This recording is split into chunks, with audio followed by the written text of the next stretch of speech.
চেষ্টা করেছে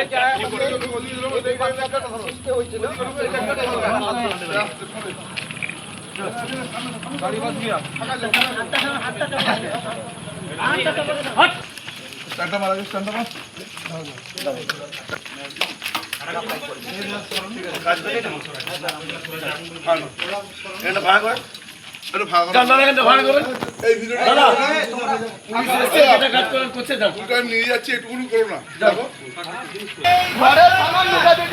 আমি এই ঘরটার ওনার আমার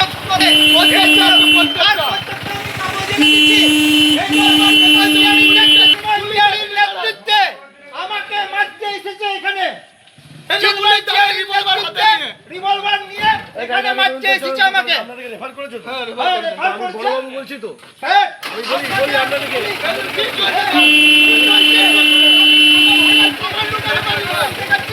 আমি কাগজ দেখাচ্ছি আমার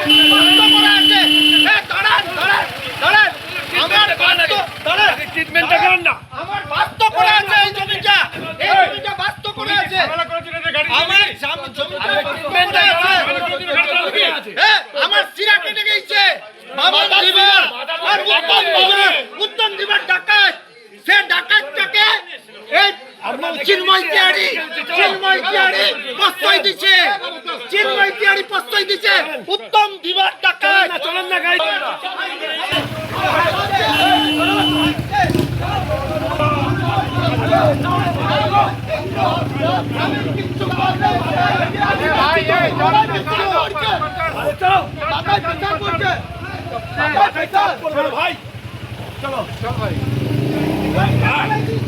সঞ্জয় শুকুন আমাদের ছোটো ভাই, ও ফোন করলো যে ওর বাড়িতে হামলা হয়েছে।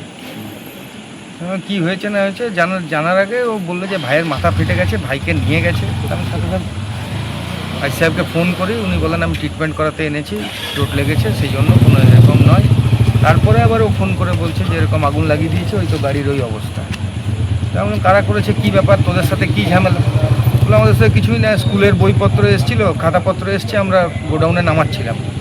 সে হঠাৎ করে কোথা থেকে কী ঝামেলা, কিছু বিজেপির দুষ্কৃতী, এখন নতুন সব বিজেপি হয়েছে, ক্ষমতা হাতে পেয়েছে, বাঁদরের হাতে নারকল হলে যা হয় নিজের মাথাতেই ঠুকছে। ওরা রাজনীতির থেকে কোনো ইয়েতে নেই, ওরা সাধারণ স্কুল চালায়, ওরা এইভাবে মানুষের উপর আক্রমণ করে কি ক্ষমতার অপব্যবহার করছে।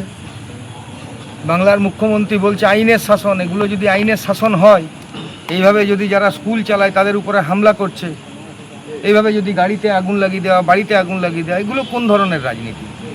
পক্ষ থাকবে, বিপক্ষ থাকবে, বিরোধিতা থাকবে, নীতির বিরোধিতা হবে।